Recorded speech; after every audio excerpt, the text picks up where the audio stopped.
Benden sonra gelecek olan Papa mutlaka İznik'e gitsin. Hayatını kaybeden Papa Francis'in bıraktığı son vasiyetti bu. Ve o vasiyet tüm dünyanın gözlerini bir anda Bursa İznik'e çevirdi. Roma dururken, Kudüs dururken neden İznik, neden Bursa? Ve o gün geldi çattı. Tarihler 28 Kasım 2025. Birinci Konsilin tam 1700. yılında o vasiyet yerine getirildi. Yeni Papa Vatikan'ın altın tahtını bıraktı ve soluğu İznik Gölü'nün kıyısında aldı. Ama gördüklerimiz sadece bir ziyaret miydi? Yoksa çok daha büyük bir şey mi başlıyordu? Asırlardır ayrı ayin yapan, yüzyıllardır yan yana gelmeyen Katolikler ve Ortodokslar neden inancın ortak temellerinin atıldığı İznik'te buluştu? Bu Hristiyan aleminin büyük barışması mı? Yoksa Vatikan yaklaşan küresel kaos öncesi safları mı sıkılaştırıyor? Sorular çok, cevaplar İznik'te saklı. Tüm detaylar bu videoda. YouTube'a gir, arama yerine Tolga Öztürk İznik yaz. Video seni bekliyor. Efendim herkese yeni bir videodan selamlar. İznik'teyiz, memleketteyiz, Bursa'dayız. İznik'e neden geldik? Çünkü Hristiyanlık alemi için çok önemli olan 1. Konsilin 1700. yılındayız. Tam bugündeyiz ve bugün de Papa geliyor. Biz dedik ki gidelim İznik'e. Bu olay neymiş? Nedir bu konsil? İznik nasıl bir yer? Sizlere bunu gösterelim dedik. Yanımda da her zaman gibi Yiğitcan var. Herkese selamlar, iyi seyirler. Bugün Tolga abimle İznik'e geldik. Papa geliyor 1700 yıl sonra. 1. konsilinden aradan 1700 yıl sonra. Bakalım bugün gerekli bilgileri vereceğiz. 1700 yıl sonra değil, bugün 1700. yıl dönümü. 1700. yıl dönümü. Onu düzeltelim. Pardon, 1700. yıl dönümü. Konsilin. 1700. yıl dönümü Papa için burada bir ayin yapacakmış. Bakacağız, göreceğiz. Onlar için çok önemli. Neden önemli? Neden geliyor? Konsil nedir? Bulunan bu bazilika nedir? Hepsini size anlatacağım. Detaylıca anlatacağım. Hadi videomuza artık başlayalım. Şöyle kamerayı da alalım. Efendim videomuz başlıyor. Aracımızı park ettik. İznik'e geldik. Şimdi hemen bir 15 dakika sonra bugün Cuma. Cuma okunacak. Bir Ayasofya Camii'nde güncel adıyla Orhan Camii'nde bir namaz kılacağız. Bizans zamanı Ayasofya deniliyordu orası. İkinci konsülün yapıldığı yer gideceğimiz yer. Şimdi ikinci konsülün yapıldığı yer olan Ayasofya Camii'ne gidiyoruz. Cuma namazını aradan çıkaralım. Girebileceğim bir yer var mı yani rahat? Abi park yeri hemen şuradan gidin abi. İlk soldan gir. Orada ben buldum. Belki sen de bulursun. Konsille bu arada arkadaşlar dini toplantıların yapıldığı yer, isim hani diyebiliriz. Birinci konsil, ikinci konsil. Zaten ondan sonra da bir daha yapılamadı bu konsil. Ve şöyle 1. konsil ve son konsil İznik'te yapılıyor. Ondan sonra bir daha yok, Evet. olmadı zaten. Başka yapılmadı. İznik yüzden çok değerli Hristiyan dünyası Evet, için. evet. Yani burası da ikinci konsilin yapıldığı Ayasofya Camii. Hatta şurada da Tevfik ve bahsetin kaynağı olan hiçbir şey yok. Dünya hayatındaki ne kadar Rabbimizi anarsak ve hatırlarsak hesap içerisi gününde bu şekilde. en güzel evlere Cumamızı sahip kılalım, olacak. duamızı edelim. Ama onların karşılığında Burası İznik Orhan Camii. Eski adıyla Ayasofya. İlk olarak 6. yüzyılda 1. Justinianus döneminde kilise olarak inşa edildi. Yani yaklaşık 1500 yıllık bir yapı. 787 yılında burada 2. konsil toplandı ve Hristiyanlık tarihinde çok kritik bir karar alındı. Bugün kiliselerde gördüğünüz o resimli tasvirler var ya, onların yeniden serbest bırakılmasının yolu bu kararla açıldı. İkonalara uygulanan yasak kalktı, ikon kırıcı dönem sona erdi. Osmanlı İznik'i fethedince Orhan Gazi burayı camiye çevirdi ve Orhan Camii adını aldı. Ama işin ilginç tarafı Papa İznik'e geldiğinde burayı ziyaret etmedi. Normalde Hristiyanlık tarihinde ilk durak burası olur diye beklersin. Fakat Papa şaşırtıcı bir şekilde direkt Sualtı Bazilikası'na gitti. Papa neden Ayasofya Orhan Camii'ne gelmedi? Gerçek nedeni bilinmiyor. Bu konudaki düşüncelerinizi merak ediyorum. Lütfen yorumlara yazın. Efendim şimdi çıktık Orhan Camii'den. Saat 2'de Papa buraya gelecek. Şimdi burada protestolar da var. Çünkü çoğu kişi, burada Papa istemeyenler de var. Papayı burada istemiyoruz. Papayı burada istemiyoruz. İznik kalacak. İstemeyenler var tabii burada. İznik bizimdir, bizim kalacak diyorlar. Onu söyleyeceğim. İznik bizimdir, bizim kalacak da. Şimdi unutma, sabrımızı taşırma. Papayı burada istemiyoruz. Protesto gitti ileriye doğru. Biz şimdi Vatikan'ın olduğu yere doğru gidiyoruz ama etraf çok kalabalık. Her yer polis. Oo, yaya geçidinde nasıl duruyorlar ama? Yok ya, İznik normalde de böyle. İstasyonlar kurulmuş, sağlık görevlileri, polis her yerde. Şimdi biz Cuma'dan çıktıktan sonra hoca bir duyuru da yaptı. Dedi ki saat 2'de dedi. 2.30'da. 2.30'da dedi. Orhan Gazi için, Osman Gazi için burada dedi Kur'an okunacak dedi. Herkes o saatte bekliyoruz dedi. İşte tam o saatte de kim geliyor? Saat 2'de 14. Papa geliyor, Leo. 2.30'da da Kur'an-ı Kerimlerimiz okunuyor. Evet. Hadi tam bakalım. Papa'ya bir gönderme yapıyoruz Gönderme. biz de. Biz de burayı alan, bize bırakan ecdada burada tam Papa'nın geldiği saatte Kur'an okutuyoruz. Burada kalkıp hani söyleniyor mesela ayin yapılıp işte büyü yapılacağı falan söyleniyor ama biz Kur'an-ı Kerim okutarak onu dağıtabiliriz Def arkadaşlar. edeceğiz. Def edeceğiz. Hadi bakalım. Burada bir Azerbaycan bayrağı motifli bir bina var. Azerbaycan bayrağının aynısını yapmış abi. Efendim İznik'e geldiğinizde bu manzarada bir fotoğraf çekilin. Arkanızda İznik Gölü. Hemen burada da İznik yazan. Sağa solunda da İznik çinisini andıran 2 tane böyle çini de bırakmışlar. Bak Çok burada da güzel kalabalığa duruyor. bak. Bak solda kalabalık başlamış. Evet. Oralar kimler gelmiş ya öyle. Bazilika'nın olduğu yer abi. Evet. Bazilika'nın olduğu yer ama çılgınca dolu kanka orası. Yani şöyle bence hani bir an önce gidelim ki orada yerimizi alalım. Tamam Orada tamam çünkü gideriz. bariyerler var. Burada da hemen bir çay ocağı var. Herkes çayını içiyor böyle. Göle karşı. Bazilika manzarası. İznik aslında harika bir yer. Gelip burada tüm gün gezmeniz lazım.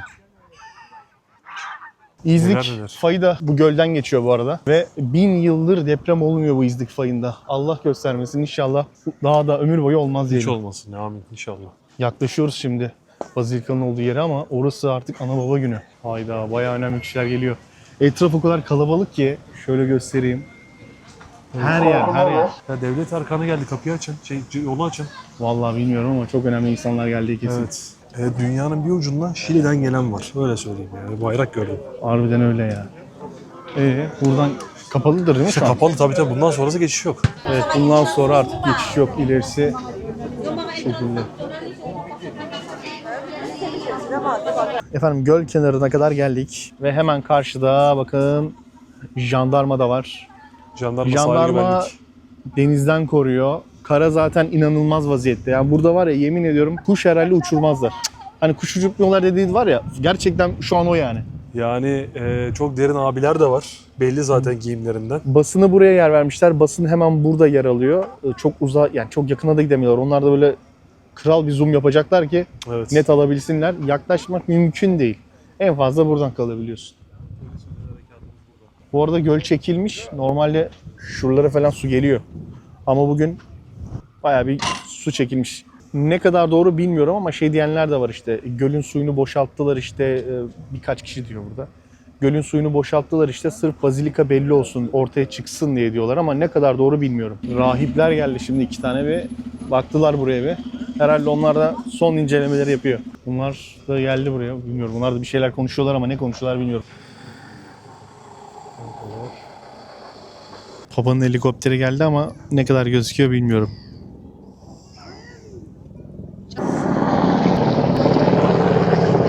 Evet şu anda geldi. Özel bir helikopter abi. Galiba havadan da inceliyor Bazilika'yı. Etrafında dönüyor çünkü Bazilika'nın. 2 tane de askeri helikopter eskortluk ediyor. Baba şu an Bazilika'yı tam karşıdan görüyor. Şu Papa'nın helikopteri ve Tam çaprazı şurası. Bazilika da şu tarafta oluyor. Evet şu anda Papa tam önümüzden geçiyor. 14. Leo. Önce motosikletli polisler. Buradan stadyuma gidiyorlar. Stadyumdan da helikopterle İstanbul'a gidecek. Papa da arkada bir gri bir araba. Mercedes var. Mercedes'te. Ha şurası abi bak şu. Evet gördüm gri Gördün değil mi? Mercedes. SVC 1 yazan. Şu anda önümüzden geçiyor. Vatikan bayraklı bak. Evet Papa tam arkada şu anda.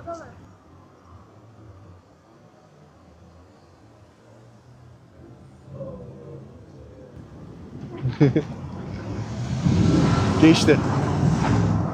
Ha. Cumhurbaşkanı Yılan korumaları. gibiler, yılan Gerçekten yılan gibiler. Tozu dumana kattılar vallahi. Nasıl bir protokol bu be? Böyle bir şey yok yalnız Bazı böyle ha. bir şey harbiden ilk defa gördüm. İnanılmaz bir protokol. O kadar güçlü bir araç nasıl dönebilir abi öyle bak gördük işte gözümüzle. Şimdi buradan hemen stadyuma geçtiler. İznik stadyumuna. İznik stadyumuna da helikoptere binecekler. Helikopterle de İstanbul'a dönüyorlar.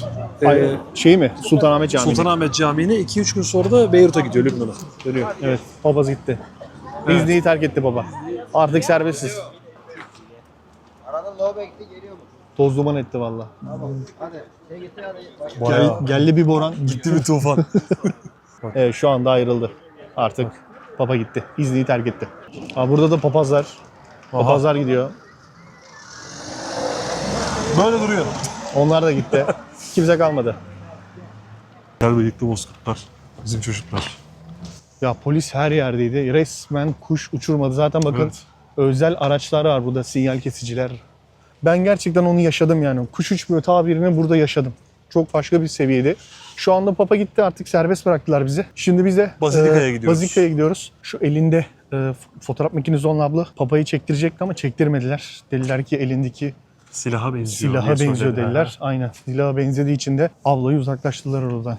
Ya şöyle söyleyeyim, yanlışlıkla abla onu kaldırdığı anda abla vurulabilirdi arkadaşlar. Öyle söyleyeyim. Yani yanlış anlaşılabilirdi yani.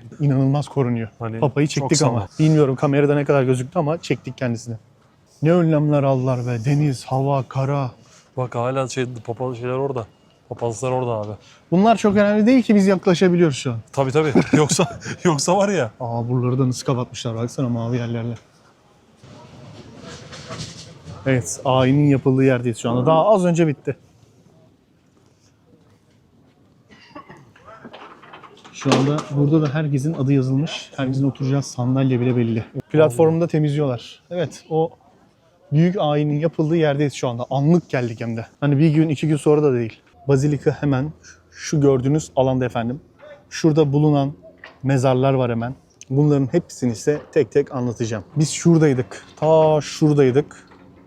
Şuraya kadar gelmenize izin veriyorlardı. Görünmüyordu zaten.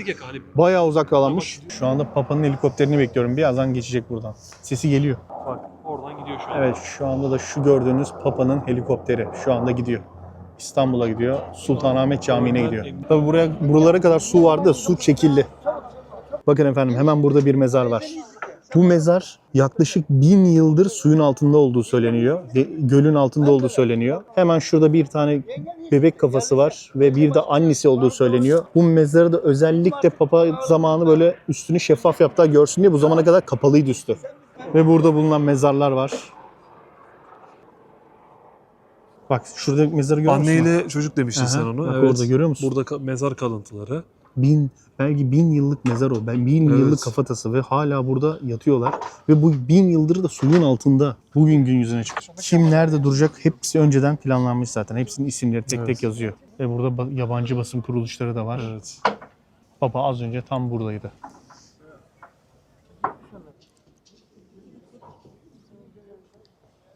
Kremus'un mezarı. Neopitos'un lehti. 10. 10'daymış. 10 neresi abi? Şu tarafta gözüküyor. Yani şurada. Aynen. Şurada hemen Şurası şurası. olabilir. Bak şu. Neopos'un mezarı. Neopitos. Hemen mezarı şurada. Bazilika burada gün yüzüne çıkmış. Artık meseleye geçelim isterseniz. Şu anda gördüğünüz bu sualtı yapısı aslında bir bazilika. Yani erken dönemde Hristiyanlıkta büyük cemaatlerin toplandığı uzun, dikdörtgen planlı ilk kilise tiplerinden biri. Bu yapı 4. yüzyılda Aziz Neofitos adına inşa edildi. Yıllar sonra büyük bir depremle çöktü. Göl yükselince tamamen suyun altında kaldı. 2014'te havada çekilen fotoğraflarla tamamen tesadüfen keşfedildi. Bugün dünyadaki en iyi korunmuş erken dönem Hristiyan yapılarından biri olarak kabul ediliyor. Bu yapının önemi sadece mimari değil. Hristiyanlık tarihini kökten değiştiren en büyük tartışmaların merkezinde yer alıyor. Bu tartışmanın başındaki isim Arius adlı bir rahip. Arius İsa Tanrı değildir, Tanrı tarafından yaratılmıştır diyordu. Bu fikir bütün imparatorluğu karıştırdı. Bir taraf İsa tamamen Tanrı'dır dedi, diğer tarafta Arius'u savundu. Kilise ikiye bölündü. Kavga imparatorluğun düzenini tehdit eder hale geldi. Roma İmparatoru Konstantin bu kaosu bitirmek için tarihte ilk kez tüm piskoposları İznik'te topladı. Ve dikkat edin, toplantıya gelen tüm piskoposların yol, konaklama ve yemek masraflarını Konstantin karşıladı. Hatta onları saray misafirleri gibi ağırladı. O dönem için bir imparatorun yüzlerce dini lideri böyle lüks bir şekilde ağırlaması gerçekten görülmemiş bir olaydı. Konstantin'in amacı açıktı. Birlik sağlansın, imparatorluk çatlamasın. 325 yılında yapılan 1. konsilde çok kritik bir karar alındı. Arius'un görüşleri reddedildi.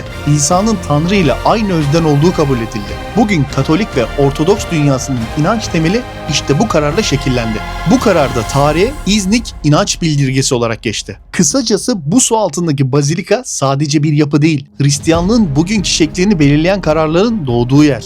Arius, İsa Tanrı değildir, Tanrı'nın yarattığı bir kuldur dediği için konsilde büyük bir öfke patladı. Bazı psikoposlar ona orada saldırmak istedi. Ciddi bir kaos ortamı çıktı. Tartışma büyümesin diye askerler araya girdi. Sonuçta Arius resmen aforoz edildi. Kilisenin dışına atıldı. Kitapları yasaklandı. Öğretileri sapıklık olarak damgalandı. Arius sürgüne gönderildi. Fikirlerini yayması tamamen engellendi. Bu kararın ardından çok önemli bir adım daha atıldı. Kullanılan yüzlerce farklı İncil metni gözden geçirildi. O dönem her bölgede farklı İncil'ler vardı. Barnabas İncil'i, Thomas İncil'i, Filipus İncil'i, Meryem İncil'i, Petrus İncil'i. Bazıları İsa'nın tamamen insan olduğunu yazıyordu. Bazıları farklı öğretiler anlatıyordu. Bu metinler arasındaki inanılmaz çelişkiler Hristiyanlıkta büyük bir kargaşaya yol açıyordu. Konsilin amacı şuydu: tek bir inanç, tek bir kitap, tek bir çizgi. Bu yüzden kilisenin öğretileriyle uyuşmayan İncil metinleri yakıldı ve yasaklandı. Özellikle Arius'un fikirlerini destekleyen yazılar tamamen yok edildi. Peki hangi İncil'ler kabul edildi? Konsilden sonra kilise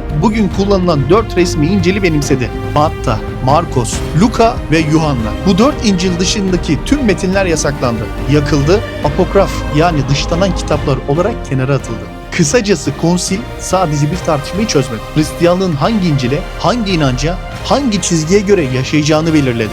Ve işin en çarpıcı kısmı şu: 1. konsilden tam 1700 yıl sonra Papa 28 Kasım 2025 tarihinde İznik'e geldi. Yıllardır aynı ritüeller yapan, aynı ayini paylaşmayan Katolikler ile Ortodokslar Papa'nın ziyaretiyle birlikte ilk kez ortak bir ayin gerçekleştirdi. Ortodoks Patriği ile yan yana durdu, birlikte dua ettiler. Bu sahne aslında çok net bir mesaj gibiydi. Hristiyanlık nerede bölündüysek yeniden orada birleşelim. Yani başlangıç noktasına dönme mesajı. Ama belki de başka bir mesaj vardı. Kimine göre bu Katolik-Ortodoks ilişkilerinde yeni bir dönem, kimine göre ise Vatikan'ın jeopolitik bir hamlesi. Ben yorumu size bırakıyorum. Sizce Papa neden 1700 yıl sonra burayı seçti? Görüşlerinizi yorumlara yazın, birlikte tartışalım. Efendim tam bir gün sonra tekrar çekimlerimize devam ediyoruz. Dün devam edecektik ama karanlığa kaldık. Karanlığa kalınca da ben dedim ki İznik böyle bitmemeli. Biz bir İznik'i gezelim, bir daha gelelim. Zaten Bursalıyım. Tekrar geldiğim İznik'e bu sefer yanımda oğlumla geldim. Çınar'cığım merhaba diyecek misin oğlum? Merhaba. Yanımda Çınar var. Çınar da sen merhaba dedi. Oğlumla beraber İznik'i gezeceğiz. Size biraz daha İznik'i anlatmak istiyorum. Burası sadece papayla kalmamalı. Çok kadim bir yer burası İznik. Ve burada hemen gördüğümüz yerde Yeşil Cami diye geçiyor. Niye buraya Yeşil Cami diyorlar? Bakın bunun minaresi yeşil desenli olduğu için buraya Yeşil Cami diyorlar. 1378-1391 yıllarında Çandarlı Halil Hayrettin Paşa tarafından yapılıyor ama ömrü yetmiyor. Ömrü yetmeyince de oğlu Çandarlı Ali Paşa tarafından tamamlanıyor. Bu caminin çini sanatı ise Anadolu Selçuklu mimarisine ait. Dün Papa varken burada buralar dop doluydu. Her yer polis, özel harekat, helikopterler, her yer kapalı. Şimdi İznik eski ruhuna geri dönmüş. Sakin, sessiz, huzurlu bir İznik bizi karşıladı. Hadi içinle görelim camini. Hadi gel bakalım camiye. Çıkar ayakkabılarını. Hadi gel bakalım. Sağ ayakta giriyorsun.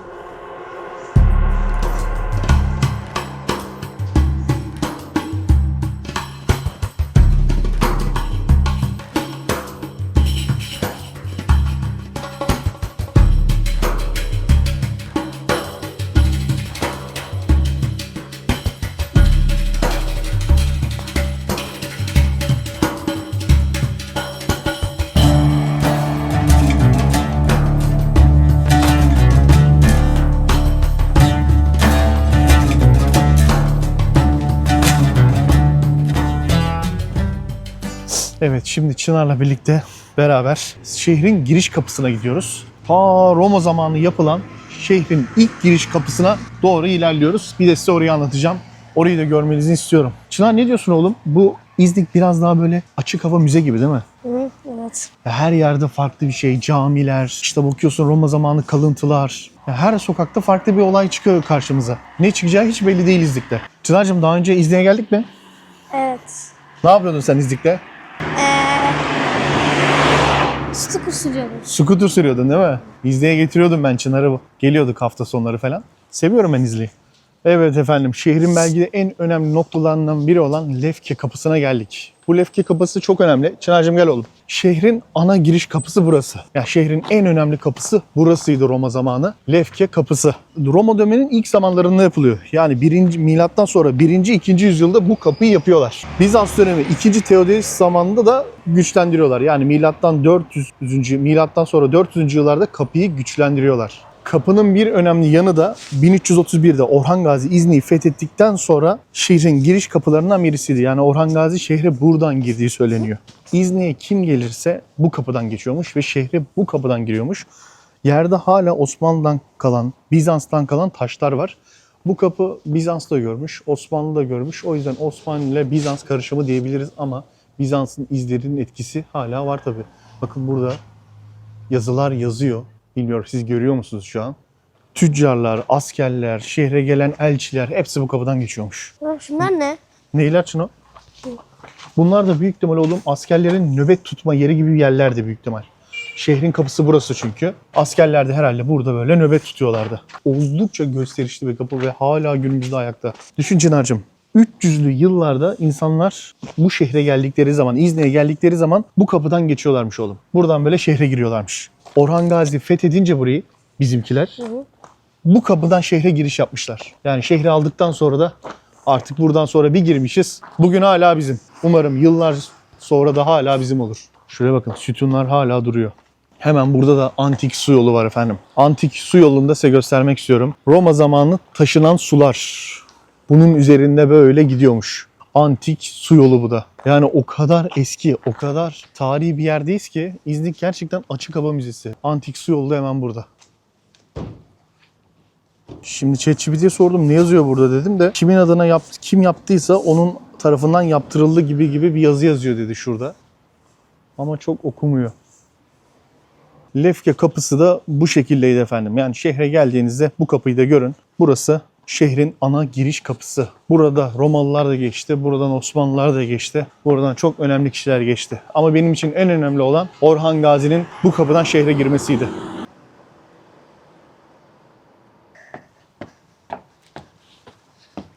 Yürürken önümüze tarihi hamam çıktı. Tarihi hamam da burada. Osmanlı zamanında yapılan bir hamam. Ama tabii ki şu anki hali oldukça bakımsız. Yani tarihi hamam gerçekten tarih olmuş. Hiç iyi durumda değil. Tavan zaten çökmüş. Ya harabe olmuş desem yeridir tabii. Tamam hamam. Çok iyi durumda değil. Ama buradan suyun ısıtıldığını biliyorum. Yani bunun altında su oluyor. Burada su ısıtılıyor. Ve burada hamama dağıtılıyordu diye biliyorum. Daha iyi bilen kişi varsa yorumlara yazabilir. Efendim şimdi İznik'in çarşısına geldik. Çınarlı Çarşı'yı geziyoruz. Burada bir sürü anıt ağaç var. Evet burada her yerde anıt ağaç var. Çınar'ın da dikkatini çekti. Bakın şu gördüğünüz çınar ağaçlarının yaşı en az 175 ile 200 yaş arası değişiyor. Ve hepsinin üzerinde de anıt ağaç yazıyor. Ve kaç yılında, kaç yaşında olduğu her şey yazıyor. Bakın hatta şöyle örnek vereyim. Bak burada da yazıyor. Kaç yaşındaymış? 120. 120. 120 yaşında değil mi? Evet. 120 yaşında düşünebiliyor musun? İznik'in çarşısını da bitirdik efendim. Yani bu kadar uzun bir çarşısı var. Her şey burada işte. Burası da İznik'in meydanı. Genelde insanların oturup sohbet ettiği, muhabbet ettiği yer burası. Tam meydan burası. Bak, çınar ağacının yaşı bayağı vardır ha. Öğren bakalım gel hadi. Yazmışlardır üzerine. Bakalım bu çınar ağacı kaç yaşında? 220. Kaç yaşında? 220. Yapma ya. Bak dedim ama sana değil mi? Bu daha büyük dedi. Ne zaman ölçülmüş yaşı? Bak yaşı 2014'te ölçülmüş. Yani ona nereden baksan 11 yıl daha ekleyeceğiz oğlum. 231 yaşında bu anıt ağaç. Düşünebiliyor musun? 231 yaşında. Ya çınar ağacı. Senin adın neydi? Çınar.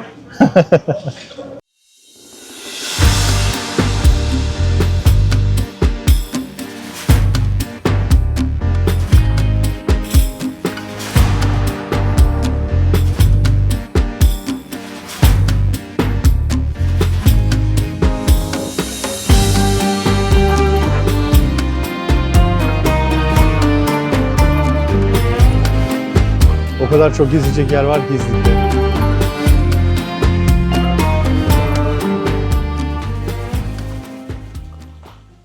Ne diyor? Açılış 8, son giriş 4.30, kapanışta 7'de. Pazartesi günleri de kapalı. Bilginiz olsun. Roma Tiyatrosu'na gelirsiniz. Gel bakalım Çınar'cığım.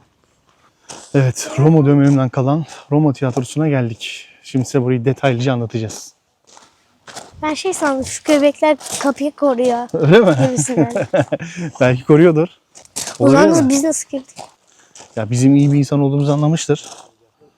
Alan o kadar büyük ki burada hemen bir tane de mezarlık kilisesi varmış. 11. ve 13. yüzyıldan kalma. Kilisenin son hali. Burası mezarlık kilisesiymiş. Şu karşıda gördükleriniz de mezar odaları. Şimdi Çınar'ın haberi yok, oralara geziyor ama söylesem biraz korkabilir. Peki antik tiyatro neye benziyordu? Efendim antik tiyatro aynı böyle bir buna benziyormuş. Tiyatronun çevresinde de mezarlık olduğu söyleniyor. Bunlar hep bulunan kemikler. Burada da şöyle bir görüntü var efendim. 11. 13. yüzyıla kalmış bir iskelet. Dişleri hala sapasağlam duruyor vallahi.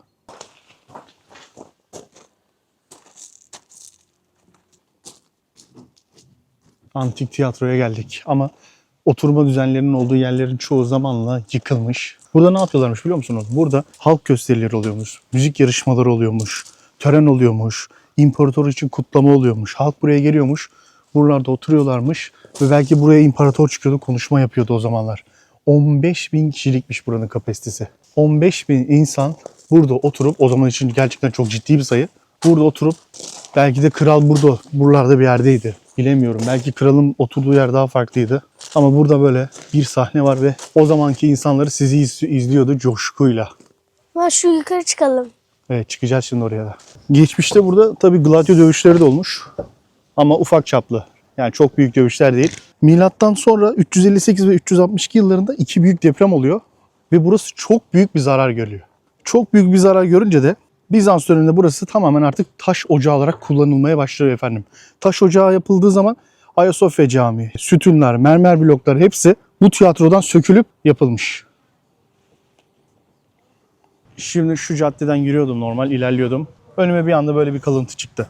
Burayı da bulmuşlar sanırım ama herhangi bir tabela falan bir şey yok. Durumunu bilmiyorum. Ama İznik böyle bir yer işte, anlıyor musunuz? Yani bir sokak örtede hemen çok farklı bir kalıntı çıkabilir. Gördüğüm en kadim yerleşim bölgelerinden bir tanesi İznik. Bu şehir Hristiyanlık için de çok önemli. Hristiyanlar için Vatikan, Kudüs ve sonra da İznik geliyor. 3 tane önemli kutsal şehir var. Şuna ne diyorsun? İznik'i beğendin mi? Ben. Açık hava müzesi ya. Bakın burada da yine bir kilise tabelası var.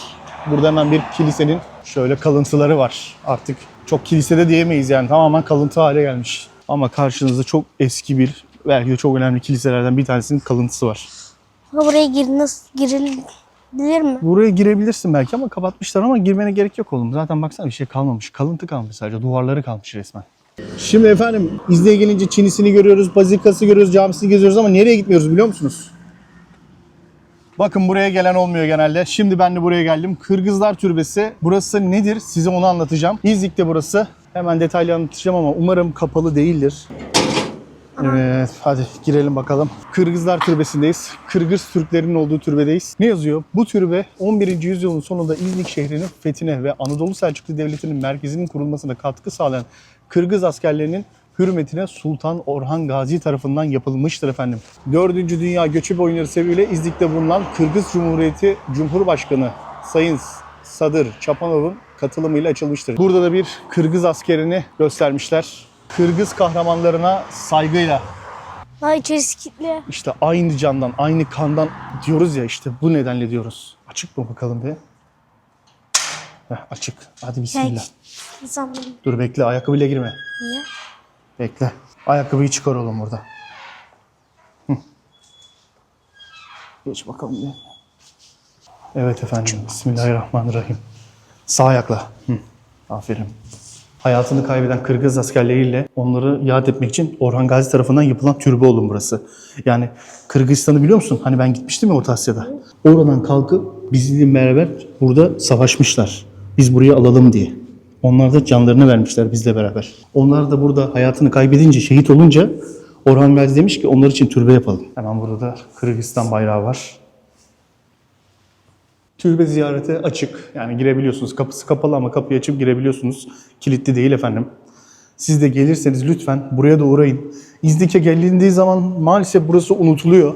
Tamam, Antik Roma'yı görelim, Osmanlı eserlerini görelim ama lütfen buraya da uğrayalım. Çünkü buradaki askerlerin çoğu bizimle beraber omuz omuza çarpıştı. Onlar için de ekran başında sizlerden Fatiha rica ediyorum. Evet efendim, İznik'i elimizden geldiğince gezmeye çalıştık. Birkaç yerine daha gidecektik ama maalesef yağmur başladı. Şu an çiseliyor, yerlerde ıslanıyor. Kameramızda su geçirebilir. O yüzden daha fazla gezemeyeceğiz. Çınar'ın da ıslanmaması için, değil mi? Evet. Artık videomuzu bitirelim. Çınar'cığım, ne yapsınlar? Abone olsunlar mı oğlum? Abone olup beğenir misiniz? Evet, Çınar'ın da dediği gibi abone olup beğenir misiniz? Efendim, İznik videomuzu bitiriyoruz. İzlediğiniz için çok teşekkür ediyoruz. Çınar bana bu gezide eşlik etti. Kendisine de teşekkür ediyorum oğluma. Teşekkürler Çınar'cığım. Videomuzu bitiriyoruz. Yağmur başladı. Ya daha da sertleşecek birazdan. Kaçırdığım yerler olabilir. Daha başka yerler olabilir. Kaçırdığım yerleri siz yazın. Belki İznik'e gelmek isteyenler olursa en azından o yerlere gitsinler. İznik'in Çinisi de meşhur. Size Çinisini gösteremedim. Yemek yenilecek yerleri çok çekemedim, gösteremedim. Bunlar da artık bir başka İznik videosuna kalsın. Bir gün daha gelirsem daha detaylı çekerim. Bu videoyu artık bitiriyoruz. Kendinize iyi bakın. Hoşça kalın efendim. Hoşça kalın. Görüşürüz efendim.